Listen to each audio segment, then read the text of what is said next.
Hey, welcome to Disciple Parenting. This is a channel devoted to helping equip and train Christian parents to best disciple our children.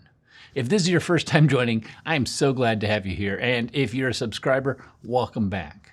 But if you've not subscribed, I invite you to do that right now. And when you click that button, you can also click the bell notification, which will alert you every time there is a new video.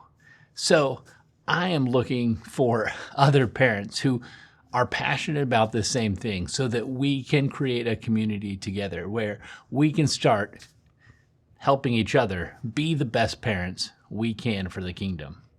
I don't have it all figured out. I don't think you do either. But together, we can do a better job, can't we? So I've made quite a few videos, but I've not actually defined what it means to be a disciple parent, which is weird and a little bit awkward because if you're going to have a channel, you should right off the bat define this is what we're talking about. And I've never done that. And so I was thinking about that and realized, you know what? I'm going to take a step back and I'm going to make this video now. So what is disciple parenting? I mean, disciple is one of those words that everybody seems to have a different definition for it. It's this trendy idea in Christianity right now to talk about discipleship, to talk about discipling, but what exactly does it mean? And in the context of parenting, what does that look like? So here's the thing. We are in this video going to do a little bit of work of defining what does it mean to be a disciple. We're also going to look at one of the most famous passages that kind of articulates the role and job of a disciple and the good news that has for parents. So let's get into it.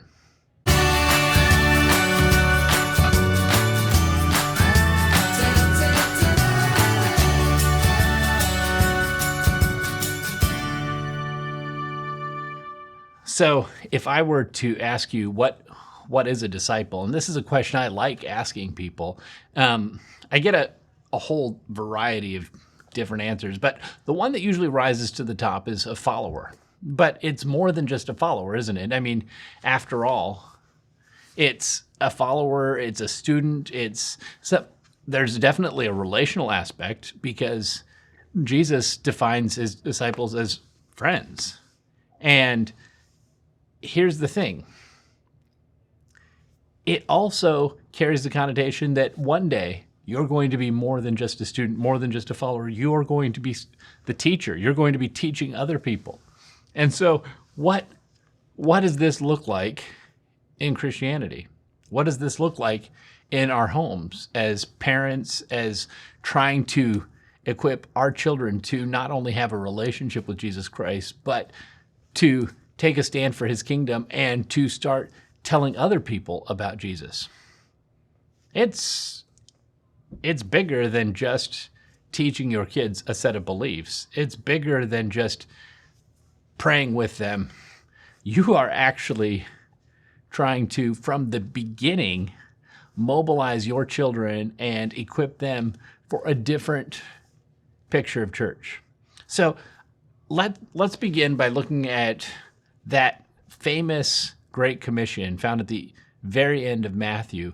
And as we read this together, I want you to pay attention because there are four alls. There are four words that just encompass everything. And this kind of sets the stage for what discipleship is and what it is that we are called to as parents, as Christians, to do, especially in this day and age. So that is going to be found in Matthew 28, starting in verse 18.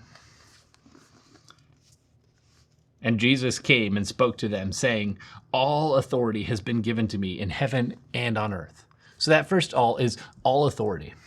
All authority in the entire universe has been given to Jesus. And what is he doing with that authority? Let's find out. But I want you to realize that this commission, this command, is coming with all authority in the universe. This is no small thing. So it continues on. Go therefore and make disciples of all the nations. Here we have the second all all the nations. This is every single living being on this planet. We are asked to disciple. Where's the clearest place to start? If you're going to be making disciples, where's the most obvious place to start? And that's right in your home. And that's what we find in Deuteronomy chapter 6, that you start with your kids. And so if we are to be making disciples of all nations, no one is exempt from that call. No one is exempt from that mission. So if we are going to go into all the world, you can't do that if you haven't even taken care of your own home. So the first place to start, as a Christian, as a parent, you best be discipling your own children, because all authority in the universe has been saying this is what you're to do. Continuing on, baptizing them in the name of the Father, the Son, and the Holy Spirit, teaching them to observe all things that I have commanded you. All things. Wow, that's a big one. This means that we're not supposed to be passing on a clear set of proof texts, but rather we are to teach absolutely everything that we can know about God. And if we're going to do that, then we have to also say, okay, if I'm going to teach everything that I can about God, then I need to learn everything that I can about God so that I'm equipped to teach my child, my neighbor, my coworker, everything I know about God. Relationships don't work with proof texts. When you cut and paste just these little one-liners, like, yeah, you can make anybody look any way you want, and you follow the media at all, you've seen that. They can build somebody up on one news station and another news carrier just absolutely tear them down by picking and choosing different statements. We do this with God too. If we are going to actually be honest, and we are actually going to follow the Great Commission, this means we've got to teach absolutely everything we can find out about God. And that means we've got to continually be students. If we're going to be disciple makers, first and foremost, we have to be disciplers. We have to be learning everything we can about who God is so that we have something to pass on. As parents, you can never let up on this. You've got to be spending your time with God so that you are ready to pass on something each and every single day. Because a relationship that takes a break, it falls apart. And so I invite you, pay attention to that third all, but there's one more. And this one I love, especially for parents, because it is such good news. If you've read ahead, you probably already know what it is, but I'm still gonna say it because I think that it's important for us as parents to hear this, no matter what. And lo, I am with you always, even to the very end of the age. I think one of the difficult things about parenting, even if you're married, it often feels very alone. And as a single parent out there, I am sure that those of you who are wrestling through that, it's even harder. But so often with parenting, you feel like you are stumbling in the dark, do not know exactly what the right thing to do is. But this is what I love about the Great Commission. This is what I love about this idea of disciple parenting, because the God of the universe, who knows everything, he's the beginning and the end. He knows every detail of your child. He knows their future and their past. He promises he's never going to leave you or forsake you. He's going to parent them with you, because also they're his children.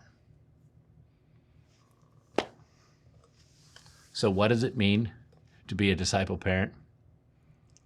It means you are not trying to do parenting alone. You're partnering up with the God of the universe, and your primary goal is to introduce your child to everything you can find out about this great God. You're going to take every opportunity to teach them anything and everything about who God is. Why? Because you don't just want to raise them to have that saving relationship, but you also want to raise them to be mighty warriors for the kingdom. You want to raise your child so that they are equipped to tell other people about Jesus. This is no small feat. So if we're going to do this, let's do it. Let's not hold back. Let's make this what Christianity, what parenting, what discipling is actually about. That's how I define disciple parenting.